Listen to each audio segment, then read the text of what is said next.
The standing ovation dies, the applause fades, and there you are, empty. Another perfect performance delivered to hungry eyes. Another mask worn until your face forgot its own shape. You call this success. You call this living. But tell me, when did you last sit in silence without the urge to prove something? When did you last breathe without measuring the worth of that breath against someone else's expectations? The truth cuts deeper than your carefully crafted persona wants to admit. You are not living your life. You are performing it. Every conversation becomes a scene, every gesture a calculated move, every choice choreographed by the relentless fear that whispers in the dark corners of your soul, you are not enough. And so you dance. You dance until your feet bleed, until your spirit breaks, until you forget that beneath the performance lives a human being who never asked to be judged. This fear has made you its puppet, its most devoted servant. It pulls your strings with invisible threads of anxiety, and you move. Oh, how beautifully you move, but always for others. Always seeking that next hit of approval, that next confirmation that you exist, that you matter, that you are worthy of the love you desperately crave. You have become a ghost haunting your own life, performing the role of yourself while your authentic self withers in the shadows, forgotten, abandoned, slowly dying from neglect. Look at your hands, these hands that applaud for others but never for yourself. Look at your mouth, this mouth that speaks words crafted to please rather than words that spring from your deepest truth. Look at your eyes, these eyes that search constantly for signs of approval, for nods of acceptance, for any indication that your performance has been adequate. You have trained yourself so well in the art of being what others want that you no longer remember what you wanted to be. The performance never ends, does it? Even in your most private moments, even when you think you are alone, the audience remains. Their voices have taken residence in your head. Their expectations have become your inner monologue. Their judgments have become your self-talk. You are the actor who can never leave the stage because the stage has become your entire world. You are the performer who has forgotten that there was ever a life before the show began. They taught you early, didn't they? Before you could even form words, they were already shaping your understanding of worth, molding your concept of love, defining the very parameters of your existence. Good boy, they said when you smiled on command. Good girl, when you sat quietly, when you didn't cry, when you didn't demand too much space in their carefully ordered world. Love became conditional, a prize to be earned through perfect behavior, exceptional grades, impressive achievements, flawless compliance. The classroom became your first theater, your introduction to the grand performance of life. Gold stars and report cards became your first applause, your first taste of the drug that would define your existence. You learned that affection flows to those who excel, that attention goes to those who shine brightest, that belonging belongs only to those who prove they deserve it. Your parents, your teachers, your society, all unconscious architects of your beautiful prison, trained you to seek validation like a starving person seeks food, to fear mediocrity like others fear death itself. You internalized their lessons so completely that they became invisible, seamless, part of the very fabric of your identity. The performing child grew into the performing adolescent, who grew into the performing adult, each stage adding layers of sophistication to the same fundamental lie, that your worth depends on external approval, that your value must be constantly proven, that love is something you earn rather than something you are. And now you are 40, 50, 60 years old, still chasing the approval of teachers who have long forgotten your name, still performing for parents whose voices echo in your head louder than your own heartbeat. You mistake this endless performance for ambition, for drive, for strength. You call it success when you receive their praise, you call it failure when you don't. But strip away the applause, remove the audience, and what remains? A frightened child, still desperate to be loved, still terrified of not being enough, still believing that without the performance, there would be nothing left worth loving. The cruelest irony reveals itself here. The very fear that drives your performance is what separates you from genuine connection. People applaud your achievements, but do they know your soul? They praise your successes, but have they seen your struggles? They love your performance, but would they love your truth? You have become so skilled at being what others want that you have forgotten what you are, so practiced at meeting their expectations that you have lost touch with your own desires. The performance has become a prison, and you are both the prisoner and the guard. You lock yourself in each morning with the key of others' expectations, and you throw away that key each night, believing that tomorrow's performance will finally be enough, will finally earn you the love you seek, will finally prove that you deserve to exist. But the morning always comes, and with it the fear returns, demanding another show, another perfect day, another flawless execution of the role you never chose to play. Kierkegaard saw it first. This sickness unto death, this despair that masquerades as productivity, this spiritual suicide that wears the mask of success.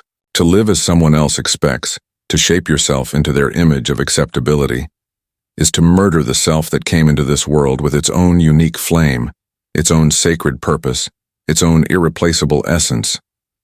Every performance is a small suicide, every approval-seeking gesture a betrayal of your authentic nature, every moment spent being someone else a moment stolen from the person you were meant to be.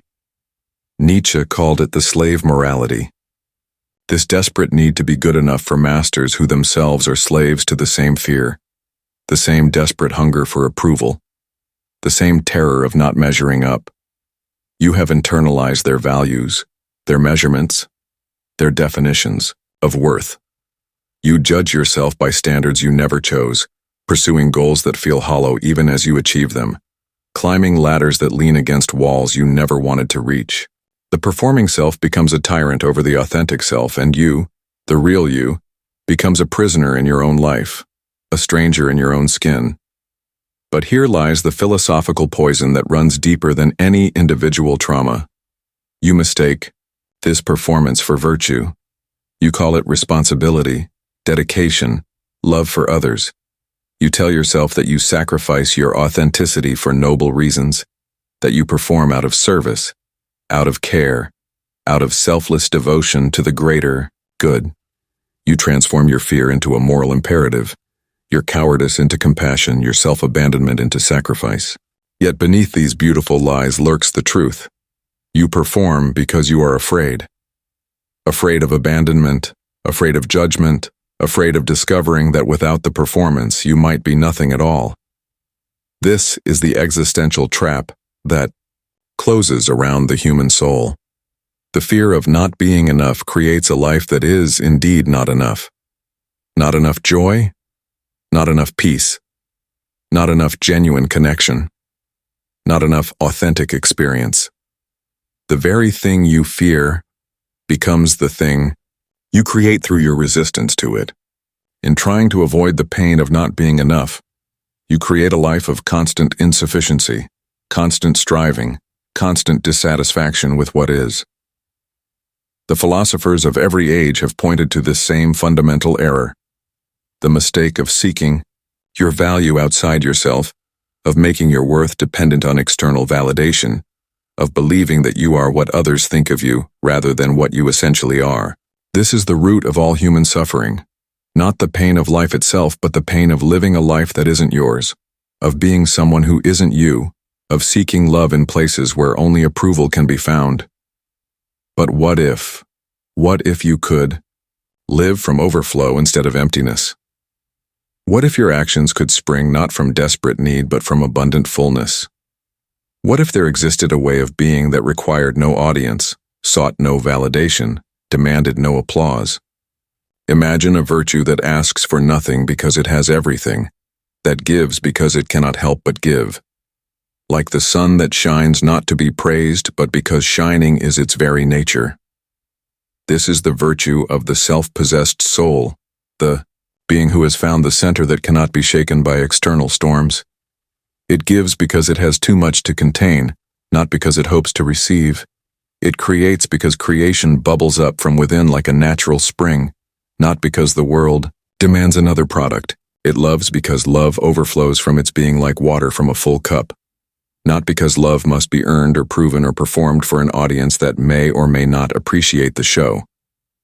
When you live from this center, your choices become expressions of your essence rather than desperate attempts to fill a void that can never be filled from the outside. You speak your truth not because you need others to hear it, but because truth demands expression through you, because authenticity seeks form through your voice, your actions, your very presence in the world. You create beauty not to be seen as beautiful, but because beauty seeks manifestation through your hands, your words, your unique perspective on existence. This authentic self knows no fear of not being enough because it has remembered a fundamental truth that the performing self had forgotten. You are not here to be enough for others. You are here to be yourself, completely, unapologetically, magnificently. Yourself. The river does not ask permission to flow toward the sea. The mountain does not apologize for its height or its shadow. The rose does not perform its blooming for applause. It blooms because blooming is what roses do, because within its seed lies the imperative to become what it essentially is. When you touch this center, the performance ends not in emptiness, but in fullness. You stop seeking approval because you have found something far more precious. Your own approval, your own love, your own unshakable knowledge of your worth. You cease the exhausting work of being someone else because you have remembered the joy of being yourself. The fear of not being enough dissolves not because you have become enough, but because you have remembered that you were always enough. That enoughness was never the question, that your worth was never in doubt, except in the minds of those who had forgotten their own. This new virtue operates by different laws than the old performance. It acts from inspiration rather than desperation, from love rather than fear, from abundance rather than scarcity. It recognizes that every human being carries within them a spark of the divine, a fragment of the eternal, a piece of the puzzle that cannot be replaced by anyone else. When you honor this spark in yourself, you naturally honor it in others. When you stop performing for love, you become capable of offering real love, not the conditional approval you learned to call love, but the unconditional acceptance that sees the sacred in every being. Yet even this new virtue must learn to die.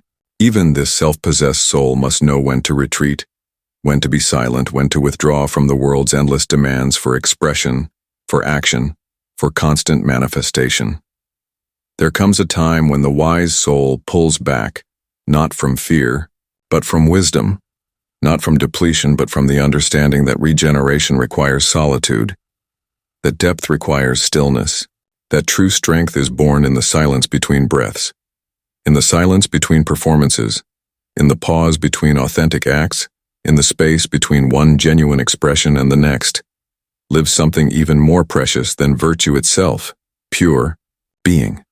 Here, in this wordless place, you remember that you are not what you do, not what you achieve, not even what you authentically express.